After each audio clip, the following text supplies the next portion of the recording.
መጀመሪያው ዋጋም ከፍለው እኔ ነኝ። ምዕራብ ወለጋ ቄለም ወለጋ ማን እንደሆነ ያውቃል። ሰላም ጤና ይስጥልኝ። እንደምን ሰነበታችሁ አድማጭ ተመልካቾቻችን። በዛሬው ዘገባዬ በኦርቶዶክስ ተዋሕዶ ጳጳሳትና አማኞች መካከል የተከሰቱ አወዛጋቢ ንትርኮችን በጥቂቱ እንቃኛለን።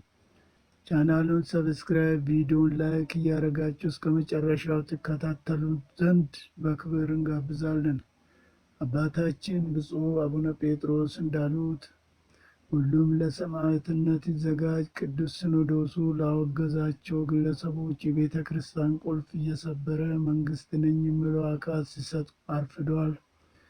አሁን ማን ቅድስት ቤተ ክርስቲያን እንድትበጠበጥ እየሰራ እንደሆነ በይፋ አውቀናል። እኛ ለሰማዕትነት ተዘጋጅተናል። ሁሉም ሕዝብ ክርስቲያን ባለበት ለሰማዕት ራሱን ዝግጁ አድርጎ ይጠብቁላል።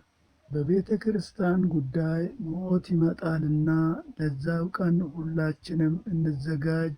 በእምነት ድርድር የለም። ወይ ማመን ወይም አለማመን ነው። ብፁዕ አቡነ ጴጥሮስ ዶክተር የቅዱስ ሲኖዶስ ዋና ጸሐፊ ካስተላለፉት ወቅታዊ መፍትሔ በመቀጠልም የሆነው ምንድን ነው? ያደረገውስ ማን ነው? የቤተ ክርስቲያን ደም ስር ተበጥሷል። መጀመሪያ ማድረግ ያለብን የተበጠሰውን ደሙን ማቆም ነው። ምናልባትም እግዚአብሔር ያመጣውን ፈተና ሆኖ የማንቂያ ደውል ሊሆን ይችላልና ምዕመናን በርታ ብለዋል። ብፁዕ አቡነ ኤርምያስ የእግዚአብሔርን የማዳን ሥራ የሚያደናቅፍ ነገር ሲገጥም መሞት ግዴታ ነው። ሌላ የምናደርገው ነገር ባይኖርም መሞት ግን እንችላለን ብለዋል። የብፁዕ አቡነ ሩፋኤል መልእክትን በተመሳሳይ ሁኔታ እየተደረገ ያለውን ሁኔታ አምርሮ ተችተዋል፣ ተቃውመዋል። መጀመሪያው ዋጋም ከፍለው እኔ ነኝ። ምዕራብ ወለጋ ቄለም ወለጋ ማን እንደሆነ ያውቃል። እኔ ግን አሁንም ወደፊትም እንድታውቁ ደሜ ቄለም ወለጋና ምዕራብ ወለጋ ላይ ትፈሳታለች እንጂ በሕገ ወጥ የተሾሙ ሲሞናውያን እና ቤሴሎማውያን ሀገረ ስብከቴ ላይ የማይገቡ መሆኑን ላረጋግጥላችሁ እወዳለሁ። በኢትዮጵያ ኦርቶዶክስ ተዋሕዶ ቤተክርስቲያንና በቅዱስ ሲኖዶስ ስም ድርድር የለኝም። ወሬ ሌላ ነው፣ ስራ ሌላ ነው። የዩቲዩብን ገበያ ለማጣደፍ ብሎ የአንድ ሊቀ ጳጳስ ስም ማጉደፍ ሌላ ነው።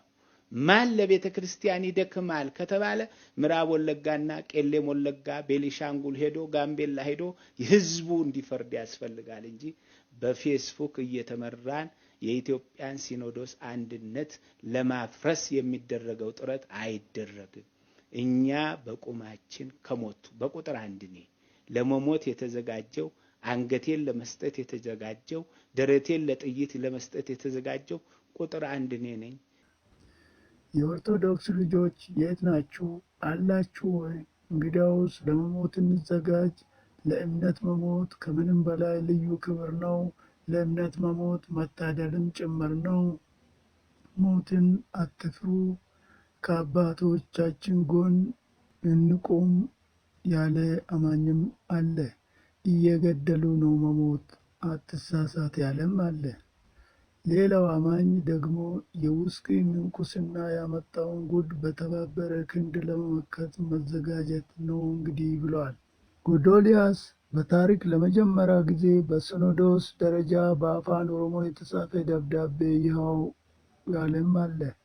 ሌሎች አዲሱ ተገንጣይ ተዋሕዶ ኦሮሚያ ሲኖዶስ መሪዎች፣ ደጋፊዎች በደንቢ ዶሎ የተደረገ ማቀባበል አቅርበዋል። በደንቢ ዶሎ የተደረገው የአባቶች አቀባበል ደንቢ ዶሎ የቄለም ትልቋ ከተማ እግዚአብሔር ታላቅ ነው በማለት ገልጿል። በምስራቅ ወለጋ ዞን አዲስ ለተሾሙ ሊቀ ጳጳሳት ዛሬ በነቀምት ከተማ ደማቅ አቀባበል እንደተደረገም ተገልጿል። አያሌ የኦርቶዶክስ ተዋሕዶ ቤተክርስቲያን ሃይማኖት ተከታዮች በመውጣት ለአቡነ ባርሱማ አቀባበል አድርጓል ተብሏል። ይህን ቀን በማየታቸው መደሰታቸውን የተናገሩም እንዳሉ አቡነ ባርሱማም ይህን ቀን በማየታቸው መደሰታቸውን ተናግረዋል። በተመሳሳይም ዛሬ ከሰዓት በኋላ ለሆሮ ጉዱሩ ሀገረ ስብከት ሊቀ ጳጳስ በሻምቡ ከተማ አቀባበል እንደሚደረግ ለማወቅ ተችሏል። መንግስት የትኛውንም ሳያወግዝ ተመካከሩ፣ ታረቁ በማለት የኦሮሚያውንም ሲኖዶስ ሳያወግዝ ታረቁ መልእክት ሆኖ አልፏል። ፕሮስፔሪቲ ሊደርስ ፕሬስ ብልጽግና መሪዎች ፕሬስም ከዛሬ ጥር 23 2015 ጀምሮ ማንኛውም አካል ከብፁዕ አቡነ ሳዊሮስ እውቅና ውጪ ለሃይማኖታዊ ጉዳይ ኦሮሚያ ውስጥ መንቀሳቀስ እንደማይቻል ተገልጿል በማለት ዘግቧል። የኢትዮጵያ የሃይማኖት አባቶች አክሱም ጽዮን በሻዕቢያ ሲደፈር ምናቸውም አልነበር። የኦሮሞ አማኝ በቋንቋዬ ከእግዚአብሔር ልገናኝ ስል ግን እትት ዘራፍ ይላሉ በማለት ተችቷል። እናንተ ነውረኛ ምን አፍ ኖሯችሁ ታወራላችሁ ያለም አማኝም አለ። ከይሁ ጩፋ ጀርባ ያለው መጋረጃ ሲገለጥ ደግሞ የፖለቲካ መሪዎች እንደሚገኙ ጥርጥር የለውም። የተባለውም ጴንጤም ያለው ደግሞ ስለኛ የሚማለደው ክርስቶስ ኢየሱስ ነው በማለት ተናግሯል። ውሻ በቀደደው ጅብ ይገባል ይባል የለ። ውዝግቡ ተጠናክሮ ቀጥሏል።